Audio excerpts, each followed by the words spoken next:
Salutations à vous, fidèles téléspectateurs. C'est un bonheur de vous savoir nombreux de suivre votre magazine Agenda Médical. Nous allons échanger autour d'un sujet très important, la drépanocytose, qui est justement une maladie génétique qui affecte le globule rouge responsable du transport de l'oxygène dans le corps. Peut-on guérir de cela? Question mark. La réponse au cours de ce magazine. Je ne suis pas seule, comme d'habitude, mais aujourd'hui, exceptionnellement, je reçois deux médecins sur ce plateau avec qui nous allons échanger autour de cette thématique. Madame Dorcas Oumbalo, elle est généraliste, aussi coordonnatrice nationale dans l'ASBL HOP. Bienvenue, madame, docteur. Vous avez quelque chose à rajouter sur vous ou sur ce que vous faites exactement? Oui, exactement comme vous venez de le dire, je suis médecin généraliste, coordonnatrice nationale de l'ASBL HOP, mais également je suis la présidente fondatrice de l'ASBL HOP. Ok, madame. À votre côté, docteur Pélagie Kaindo, qui est aussi généraliste, coordonnatrice nationale adjointe dans l'ASBL HOP, mais aussi vous êtes en pleine formation au CNPP pour devenir spécialiste en neuropsychiatrie. Bienvenue, docteur. Merci beaucoup, Madame France. Et vous, quelque chose à rajouter sur vous? Bon, vous avez tout balayé. Je suis docteur Pélagie Kaindo. Je suis en pleine formation au centre neuropsychiatrique au CNPP au campus. D'accord. Vous faites plus la sensibilisation dans votre ASBL. Vous faites des descentes sur terrain, des conférences, je précise aussi, des dons, des médicaments. On va en parler au cours de cette émission tout à l'heure. Et vous êtes médecin, docteur Dorcas, je reviens à vous. Qu'est-ce qu'est la drépanocytose en termes simples? Nous sommes dans une télévision éducative. Il faut parler en termes simples pour que les gens puissent bien comprendre de manière pédagogique c'est quoi la drépanocytose. D'accord, merci beaucoup Madame France. On va essayer d'expliquer à la population de manière simple ce que c'est la drépanocytose. Comme vous venez de le dire, c'est une maladie qui atteint le globule rouge. En fait, nous avons le sang, comme on le sait tous, et le sang est composé de globules rouges, enfin, du plasma et des éléments figurés. Entre autres, le globule rouge. On va plus s'émarteler sur le globule rouge, puisque c'est ce qui est responsable de cette maladie. Dans le globule rouge, nous avons aussi des éléments comme l'hémoglobine. Okay. Et dans l'hémoglobine, en fait, lorsque l'hémoglobine est anormale, normalement, nous avons plusieurs types d'hémoglobine.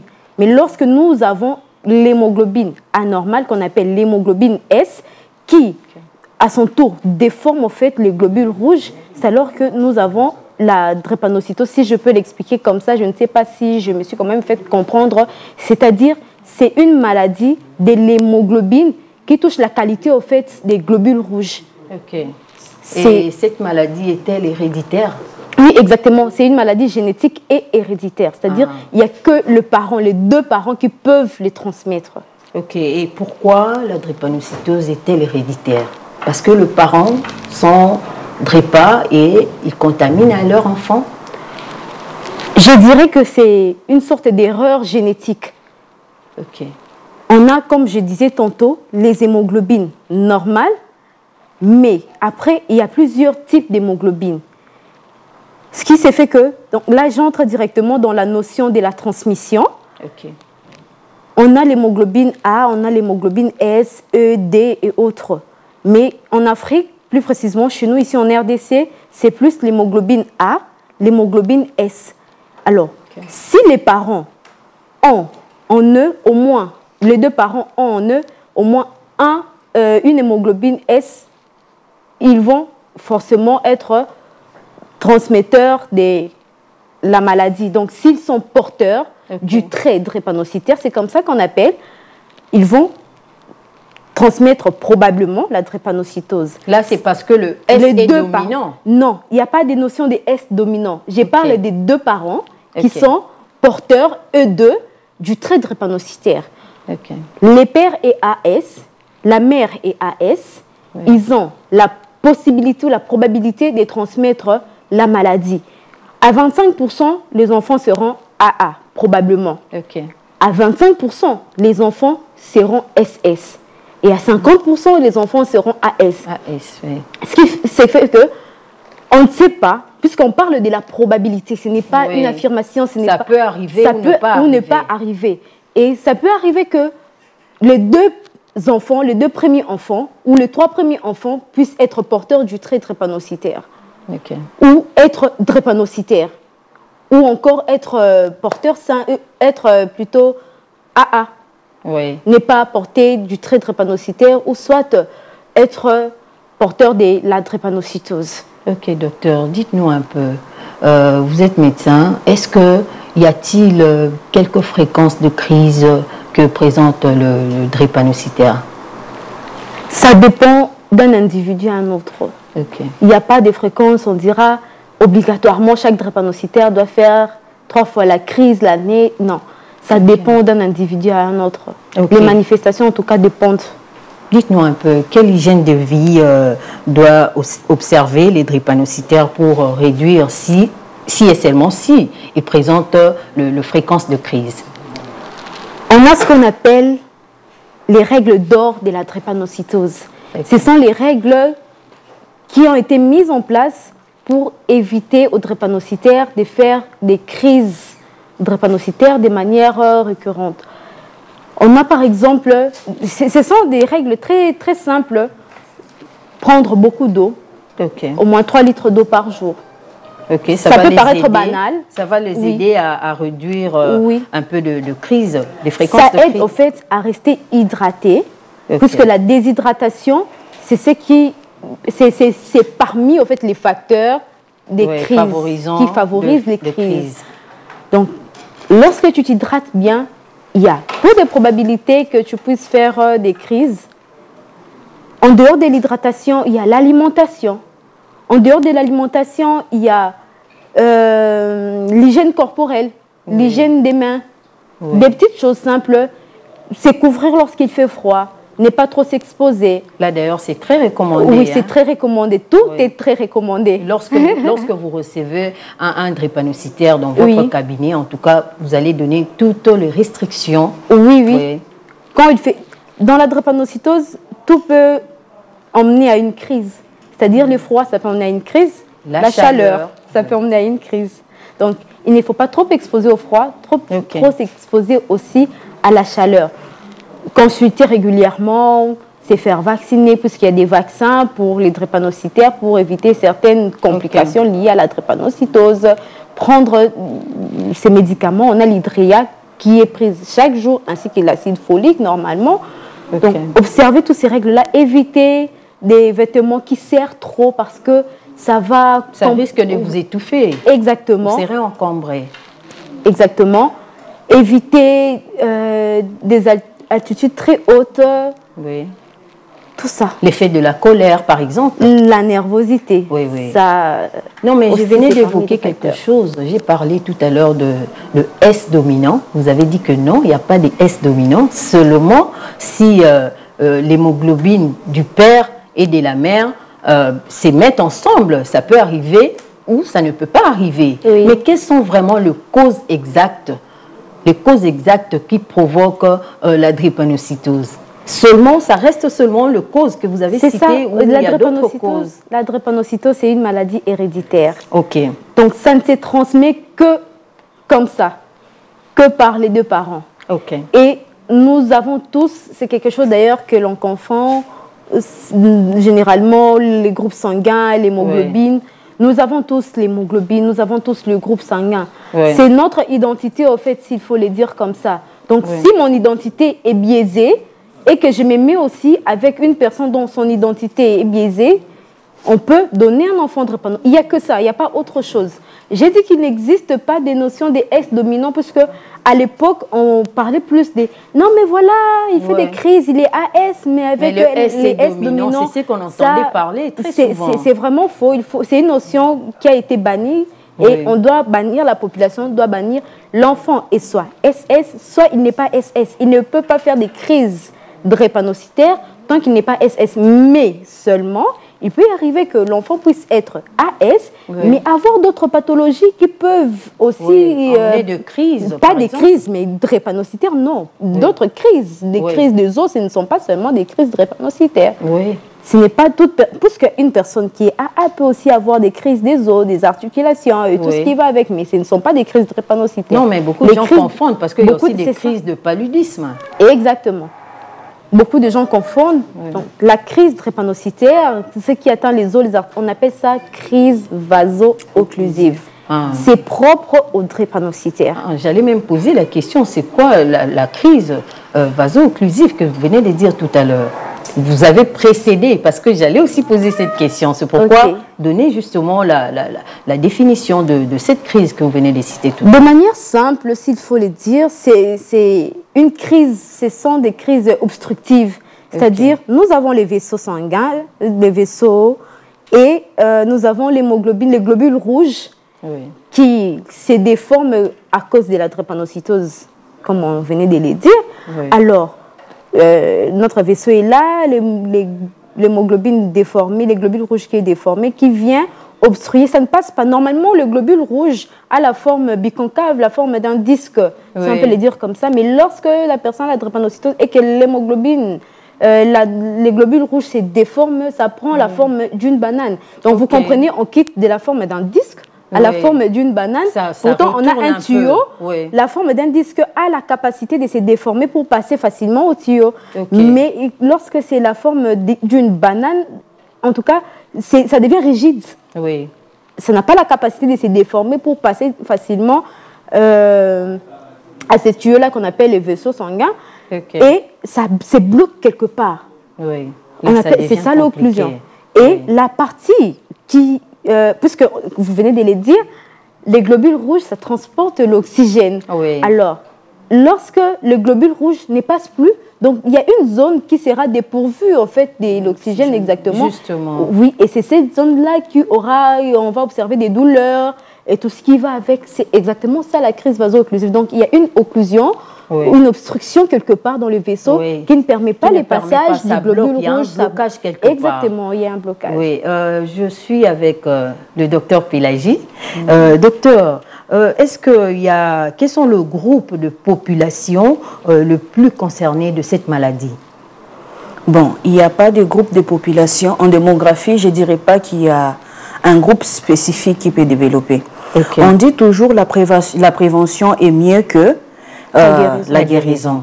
Donc, pour la drépanocytose, comme mon collègue vient de dire, donc c'est un gène qui se transmet papa, maman, qui donne un enfant drépanocytaire. Je ne dirais pas qu'il y a un groupe ethnique où il n'y a que les drépanocytaires. Non, non. Parce qu'il y a des examens à faire, on doit se dépister. Récemment, ici, on a fait des campagnes de l'électrophorèse. C'est ça l'examen clé qui est tout parent et tout jeune. Je pense que même dans nos églises, il fallait normalement qu'on puisse vulgariser cette information. Parce que souvent, on part dans le sens où il faudrait seulement regarder les sida. Or, il y a d'autres maladies qui peuvent aussi faire en sorte que, même dans nos communautés, même dans nos familles, même dans nos religions, qui peuvent faire en sorte que ces deux personnes ne peuvent pas se mettre ensemble. Comme l'électrophorèse. C'est très important. Oui, c'est très important. D'ailleurs, au jour d'aujourd'hui, il y a certaines églises, comme chez moi par exemple, il y a déjà... Lorsque le marié vient s'annoncer, en tout cas, on envoie à faire tous ces examens. Exactement. Et l'électrophoreuse et les dépistages du VIH, c'est très important parce que si vous êtes ensemble, vous êtes incompatibles, disons, c'est vraiment impossible pour vous de rester ensemble. Exactement. Il est toujours conseillé qu'un homme qui est AA ou une femme qui est AA, de se marier au moins avec une qui est AS et non le contraire. Ou bien AS, non, non. Et pour vous, en tant que corps médical, est-ce que deux personnes drépanocytaires peuvent donner forcément naissance à un enfant drépanocytaire? Exactement. Obligatoirement. Exactement, obligatoirement. Si un porteur sain, comme l'a dit mon collègue, AS, et AS peuvent donner 25% des enfants drépanocytaires, à combien plus forte raison les drépanocytaires, donc le porteur même des gènes, ils vont donner forcément. Ils vont donner forcément. Docteur Oumbalo, parlez-nous un peu plus de l'ASBL-HOP avec beaucoup plus de détails. Ok. L'ASBL Hope, c'est une association qui lutte contre la drépanocytose. Pas seulement la drépanocytose, mais la vulnérabilité en général. Nous prenons aussi en charge d'autres classes, d'autres types de personnes vulnérables. Nous sommes plus dans la sensibilisation, exactement comme vous avez dit. Nous faisions des conférences à travers les émissions telles que celle-ci. Nous sommes dans des réseaux sociaux.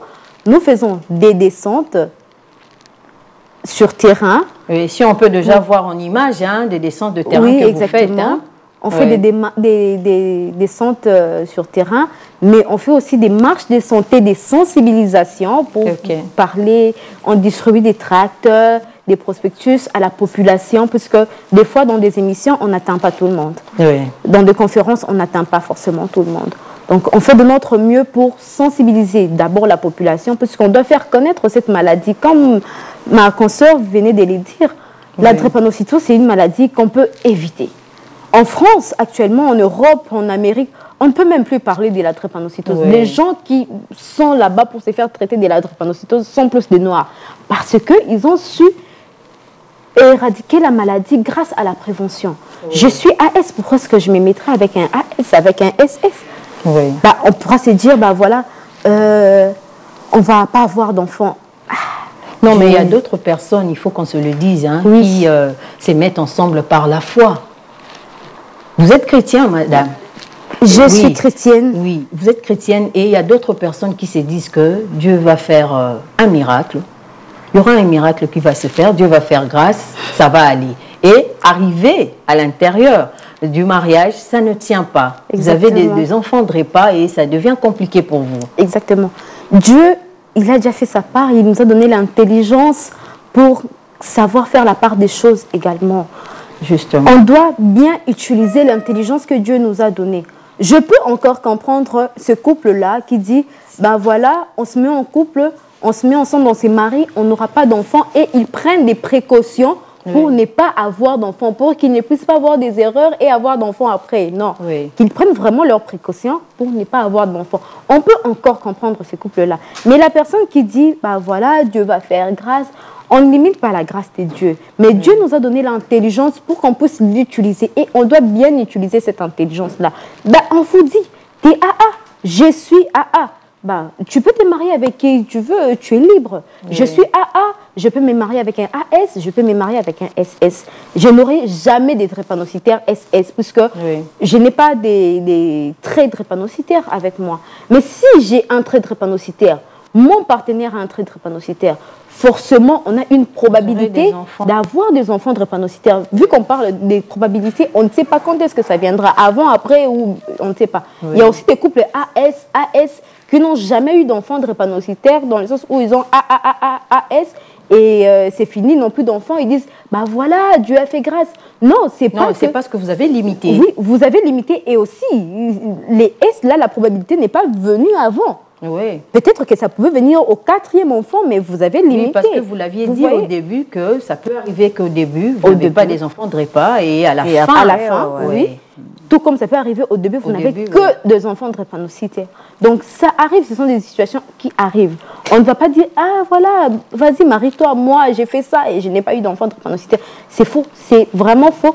Ce ne sont que des probabilités et qui peut arriver à n'importe quel moment. Donc, on doit éradiquer cette pensée-là, Dieu va faire, ceci, cela. Non, on reste dans l'intelligence que Dieu nous a donnée, utilisons ça très bien.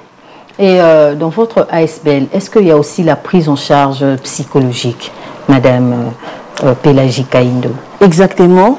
Il y a la prise en charge psychologique parce qu'entre les crises, les hospitalisations à répétition, les absences à l'école, les absences au boulot, ce sont des personnes qui sont vraiment très touchées psychologiquement, dans le sens où ils n'ont plus d'estime de soi, ils développent même le manque de confiance en soi. Donc, la prise en charge psychologique commence d'abord dès l'information.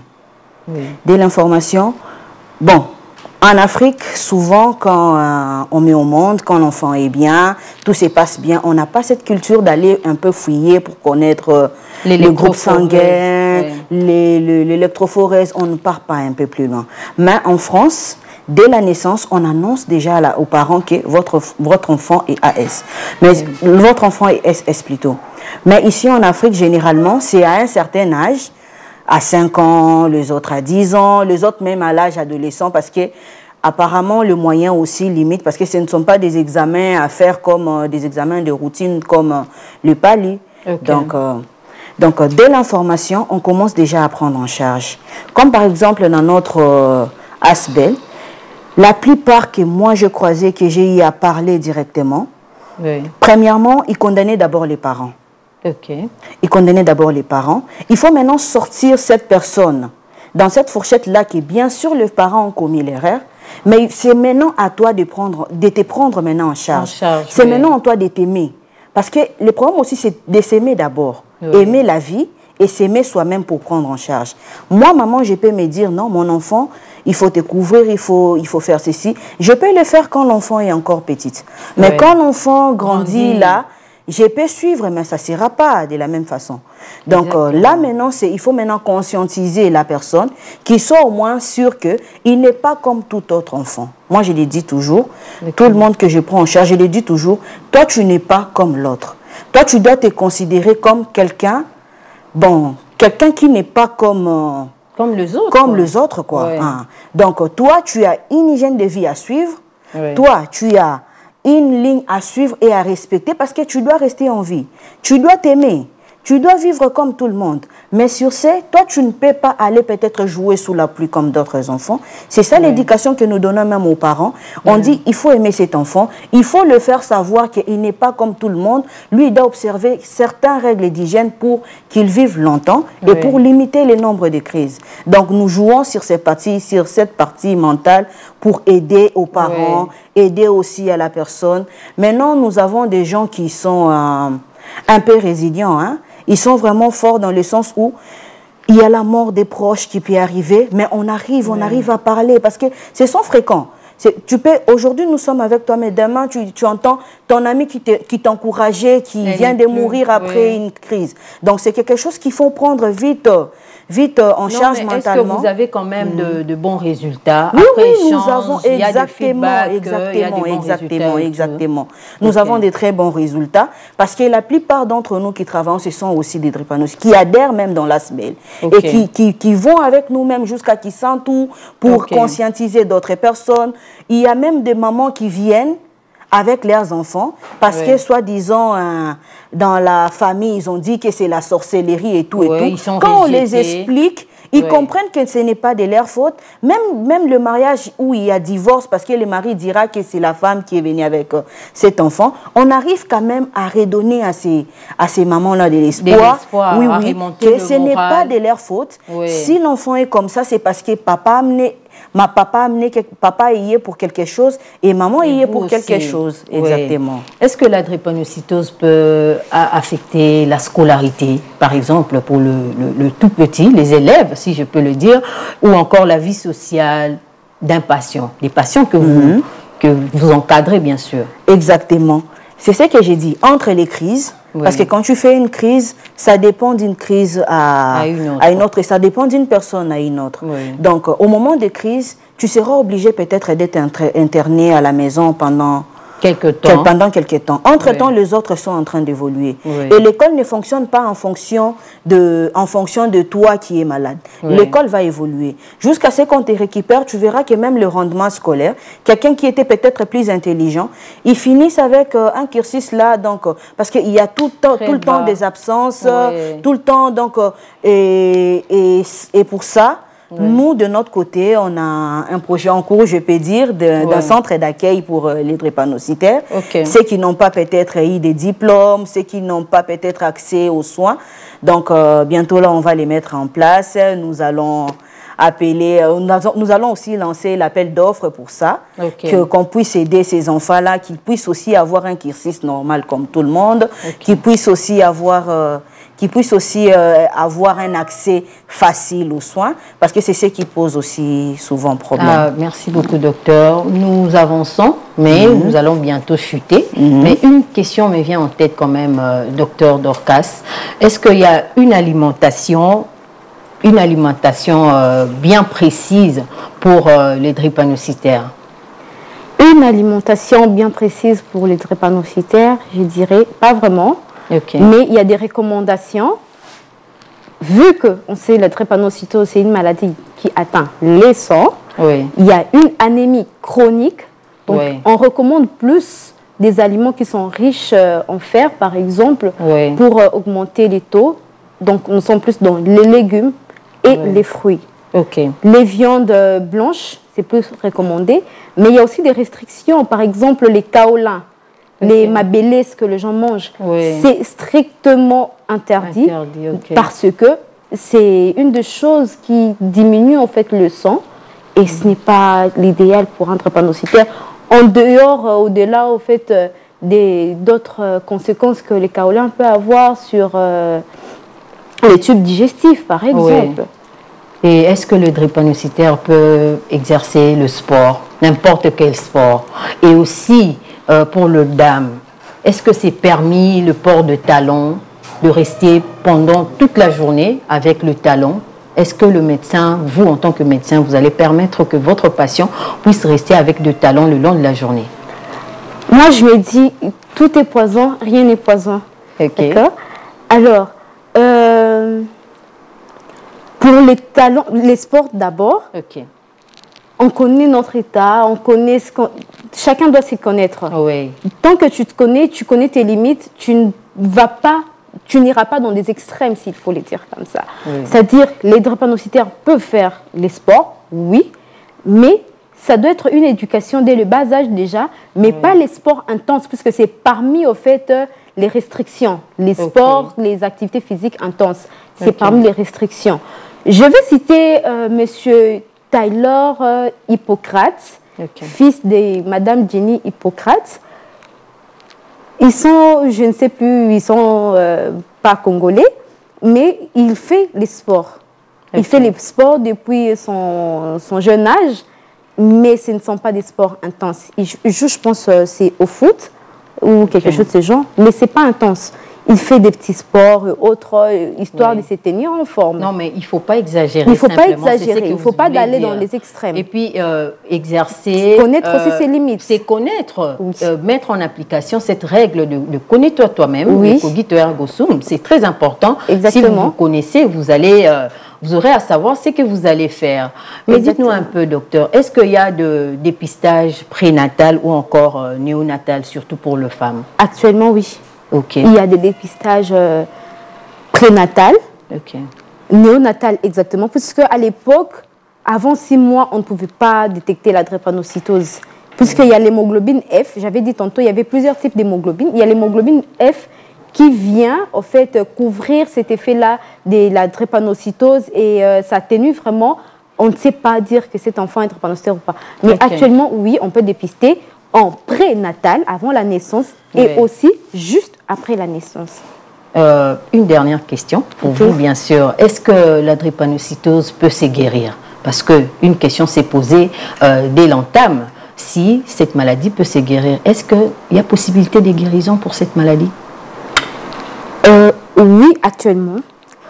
Avant, il y avait la greffe de la moelle osseuse, sauf que la greffe de la moelle osseuse, c'était une thérapie juste pour que je sois guérie des crises, mais je reste drépanocytaire, je peux transmettre la drépanocytose. Mais actuellement, il y a la thérapie génique qui peut guérir la drépanocytose. Sauf que pour les deux, les coûts sont vraiment très élevés, mais encore plus pour la thérapie génique, c'est vraiment pas possible pour tout le monde. C'est pas donné.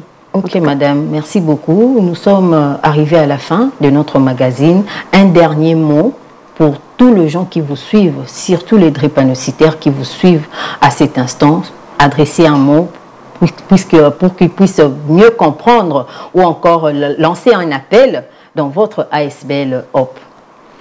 Merci beaucoup, Madame France. Je commence d'abord par les personnes qui ne sont pas drépanocytaires, à toute la population qui nous suit en ce moment. dépistez-vous. D'abord, c'est le plus important. Et aussi, enlever l'idée que la drépanocytose, c'est une sorcellerie, c'est un mauvais sort ou autre idée qui peuvent vous venir en pensée, autre que la drépanocytose soit une maladie comme toute autre maladie. Et aussi, chers parents, surtout les messieurs, la drépanocytose, ce n'est pas de la responsabilité seulement des mamans. La drépanocytose se transmet des deux parents. Donc, si votre enfant est drépanocytaire, ce n'est pas la faute de la maman, c'est la faute des mamans et papa. Donc, prenez en charge votre enfant drépanocytaire. Arrêtez d'abandonner des enfants drépanocytaires dans des hôpitaux. Arrêtez de faire devenir des enfants orphelins avant qu'ils soient orphelins.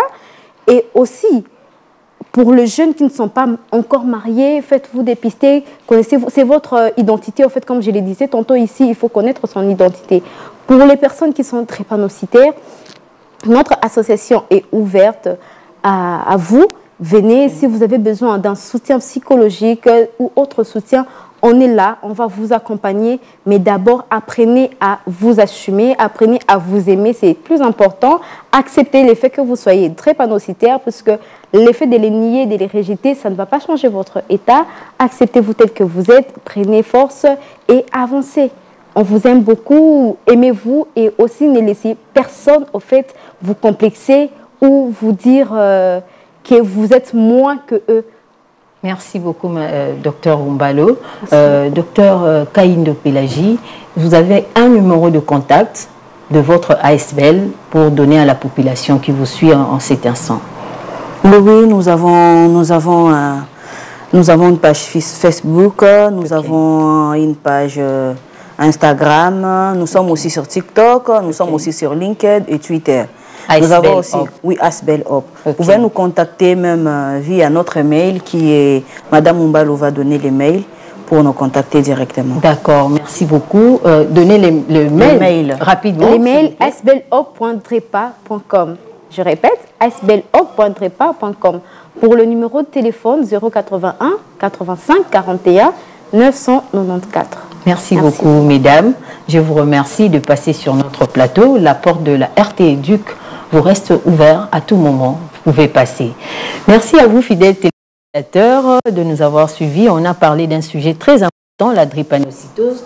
Vous avez suivi avec le médecin ici sur le plateau. Les numéros est affiché au bas de votre camp. Vous avez des suggestions, appelez-nous. Vous avez des remarques, en tout cas, il faut nous contacter. Vous voulez aussi participer à l'émission, contactez-nous. Nous sommes ouverts pour vous, pour tout le monde en tout cas. Merci de nous avoir suivis et bonne suite de programme sur la RT Éduc. Bye bye.